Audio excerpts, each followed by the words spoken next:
Hello बच्चों, हमारा आज का टॉपिक है how to calculate normality of mixture of solutions. तो अगर हमारे पास में 2-3 सॉल्यूशन है और हम उन्हें मिक्स कर देते हैं तो उस मिक्सचर की नॉर्मलिटी कैसे कैलकुलेट करेंगे। तो यहाँ पर हमने n से नॉर्मलिटी को शो किया है, v से वॉल्यूम और n इंटू v से मिली इक्विवेलेंट। तो first of all mixture of solutions of same substances. अगर हमारे पास में एक ही सब्सटेंस के 2-3 सॉल्यूशन है और हम उनको मिक्स करते हैं तो उस मिक्सचर की नॉर्मलिटी कैसे कैलकुलेट करते हैं। देखिए, हमने मिक्स किए हैं solution 1 with normality n1 volume v1, solution 2 with normality n2 volume v2 plus solution 3 normality n3 volume v3। तीनों को मिक्स किया, मिक्सचर बनाया। तो normality n of the mixture, normality of the mixture will be equal to n1 v1 plus n2 v2 plus n3 v3 upon v1 plus v2 plus v3। Simply इस फॉर्मूले का use करेंगे और normal mixture की normality calculate करेंगे। Number 2 आता है mixture of acid and base solutions. अगर हम एक सॉल्यूशन एसिड का और दूसरा सॉल्यूशन बेस का दोनों को मिक्स करते हैं तो उस मिक्सचर की नॉर्मलिटी कैसे कैलकुलेट करते हैं। तो देखिए, हमने मिक्स किया acid with normality n1 volume v1 plus base with normality n2 and volume v2। अब इस स्थिति में यहाँ पर 3 केसेस होंगे, 3 पॉसिबिलिटीज हो सकती हैं। Case A, if n1.v1 of acid is greater than n2.v2 of base। मैंने पहले ही बताया n इंटू वी होता है मिली इक्विवेलेंट। तो अगर एसिड का मिली इक्विवेलेंट n की और v की मल्टीप्लाई करके जो आएगा वो बेस के मिली इक्विवेलेंट से ग्रेटर है, बड़ा है, तो इस केस में मिक्सचर विल बी एसिडिक। देखिए, जब एसिड और बेस को मिक्स करेंगे तो एसिड का 1 मिली इक्विवेलेंट बेस के 1 मिली इक्विवेलेंट के साथ में रिएक्ट करके उसे न्यूट्रलाइज करता है। तो जिसके मिली इक्विवेलेंट ज़्यादा होंगे उसके मिली इक्विवेलेंट आफ्टर द रिएक्शन बचे रह जाएंगे। तो यहाँ पर एसिड के मिली इक्विवेलेंट अगर ज़्यादा हैं बेस के मिली इक्विवेलेंट से n1.v1 greater than n2.v2, then mixture will be acidic. तो इस केस में जो एसिड है वो बेस को न्यूट्रलाइज कर देगा कंप्लीटली और जो एक्सेस में है एसिड वो आपका मिक्सचर में सॉल्यूशन में रहेगा। तो normality of acid in mixture, यानी जो एसिड रिएक्शन के बाद भी बचा रह जाएगा, बेस से न्यूट्रलाइज होने के बाद जो बचा रह जाता है, will be equal to n1v1 minus n2v2 upon v1 plus v2। n1v1 acid के मिली इक्विवेलेंट, n2v2 बेस के मिली इक्विवेलेंट। तो एसिड के मिली इक्विवेलेंट ज़्यादा है बेस से, तो एसिड के मिली इक्विवेलेंट में से बेस के मिली इक्विवेलेंट को माइनस कर दो, उनको वो उतने एसिड के मिली इक्विवेलेंट न्यूट्रलाइज हो जाएंगे जितने बेस के हैं, और अपॉन टोटल वॉल्यूम। अब यहाँ पे एसिड और बेस रिएक्ट करेंगे तो सॉल्ट बनेगा। तो normality of the salt form, कई बार सॉल्ट की नॉर्मलिटी भी पूछ लेता है कि जो मिक्सचर में सॉल्ट फॉर्म हो रहा है उसकी नॉर्मलिटी क्या होगी। तो normality of salt formed will be equal to n2v2 upon v1 plus v2। n2v2 क्या है यहाँ पर, बेस के मिली इक्विवेलेंट। चूंकि बेस के मिली इक्विवेलेंट कम है एसिड के मिली इक्विवेलेंट से तो लिमिटिंग रिएजेंट बेस होगा। तो जो सॉल्ट की नॉर्मलिटी कैलकुलेट करेंगे तो ऊपर बेस के मिली इक्विवेलेंट आएंगे n2v2 upon v1 plus v2। Case B, if n2v2 of base greater than n1v1 of acid, यानी अब के अगर बेस के मिली इक्विवेलेंट ज़्यादा है एसिड के मिली इक्विवेलेंट से, then mixture will be basic. Definite सी बात है, अगर बेस के मिली इक्विवेलेंट ज़्यादा है एसिड के कम है तो बेस जो है वो एसिड को न्यूट्रलाइज कर देगा कंप्लीटली, और जितना एक्सेस बेस है वो सॉल्यूशन में बचा रह जाएगा, तो मिक्सचर विल बी बेसिक। तो इस केस में normality of the base in mixture, वही बेस से एसिड को माइनस कर देंगे, n2v2 minus n1v1 upon v1 plus v2। यहाँ पे जो सॉल्ट फॉर्म होगा, सॉल्ट की नॉर्मलिटी कैसे कैलकुलेट करेंगे सोल्यूशन में, n1v1 upon v1 plus v2। यहाँ पर लिमिटिंग रिएजेंट जो है वो एसिड होगा। जो कम होता है, जो रिएक्शन में कंप्लीटली कंज्यूम हो जाता है reagent, that is limiting reagent. और आप जो प्रोडक्ट निकालेंगे, जैसे यहाँ पे सॉल्ट का नॉर्मलिटी निकाल रहे हैं, तो वो आप लिमिटिंग रिएजेंट से निकालेंगे। तो n1v1 upon v1 plus v2। Case third, अगर n1v1 of acid is equal to n2v2 of base, दोनों के मिली इक्विवेलेंट एग्जैक्टली इक्वल हैं, तो वो एक दूसरे को एग्जैक्टली न्यूट्रलाइज कर देंगे, कोई भी नहीं बचेगा सॉल्यूशन में। Then the mixture will be neutral, ना एसिड बचेगा ना बेस, दोनों के इक्वल मिली इक्विवेलेंट्स हैं, वो कंप्लीटली न्यूट्रलाइज हो जाएंगे।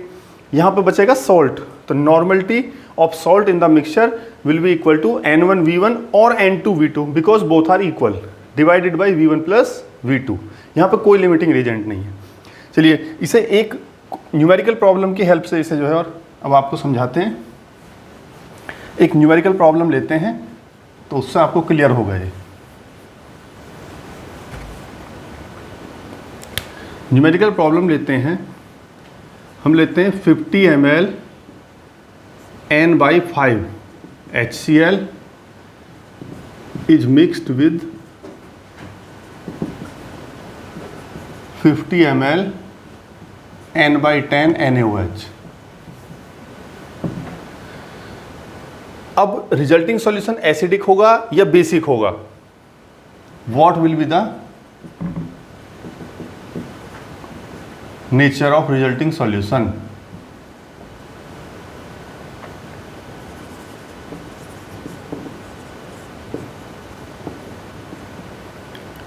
Find normality N of mixture यानी resulting solution and also find normality of salt formed। हमारे पास में दो सॉल्यूशन है, 50 ml N/5 HCl है और 50 ml N/10 NaOH है। दोनों को मिक्स किया हमने।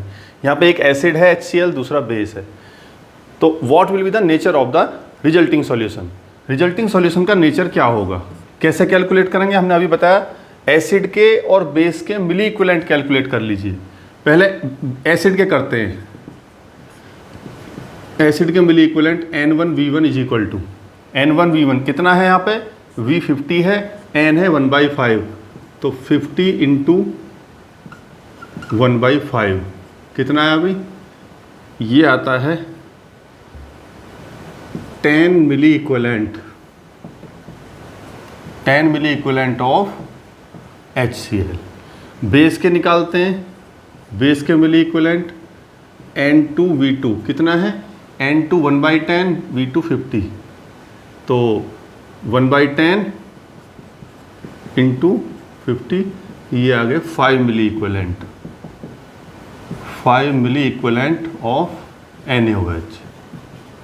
ओके, देखिए किसके ज़्यादा है? यहाँ पर आपके N1V1 of acid is greater than N2V2 of base। भाई 10 ml है, सॉरी इसके 10 मिली इक्विवेलेंट है, ये मिली इक्विवेलेंट, और ये किससे ग्रेटर है? 5 मिली इक्विवेलेंट से। तो सॉल्यूशन कैसा होगा रिजल्टिंग सॉल्यूशन? एसिड के मिली इक्विवेलेंट ग्रेटर देन बेस के मिली इक्विवेलेंट, तो mixture will be acidic. Mixture will be acidic। Now we can calculate the normality of the acid in mixture। Normality of acid in mixture यानी mixture में जो acid बचा रह जाता है उसकी नॉर्मलिटी। मैंने आपको फॉर्मूला बताया था, जिसके एसिड के ज़्यादा हैं तो एसिड के मिली इक्विवेलेंट में से बेस के माइनस कर लो और V1 + V2 से डिवाइड कर दो। कितना N1V1 आपका? 10 मिली इक्विवेलेंट माइनस 5 अपॉन 50 + 50। भाई दोनों का वॉल्यूम जो है 50 है, 50 ml 50 ml, तो क्या है आपका 5/100 0.05 N। This is the normality of acid in mixture. Now what is the normality of salt? Normality of salt, कौन सा सॉल्ट बनेगा? NaCl बनेगा। यहाँ पर देखिए HCl प्लस NaOH, जब आप इन्हें मिक्स करेंगे NaCl प्लस H2O, तो normality of salt NaCl in mixture. अब चूंकि सॉल्ट रहेगा मिक्सचर में ही, तो वॉल्यूम तो वही होगा जो मिक्सचर का टोटल वॉल्यूम है। ऊपर क्या बताया था हमने? जो लिमिटिंग रीजेंट है उसके मिली इक्विवेलेंट आएंगे ऊपर, जो कम अमाउंट में है, और कम अमाउंट में यहाँ पर हमारे पास है NaOH 5 मिली इक्विवेलेंट, तो ये आ जाएगा आपका N2V2 यानी बेस का अपॉन V1 + V2, जो कि लिमिटिंग रिएजेंट यहाँ पर बेस है, जिसके मिली इक्विवेलेंट कम होते हैं वो लिमिटिंग रिएजेंट होता है।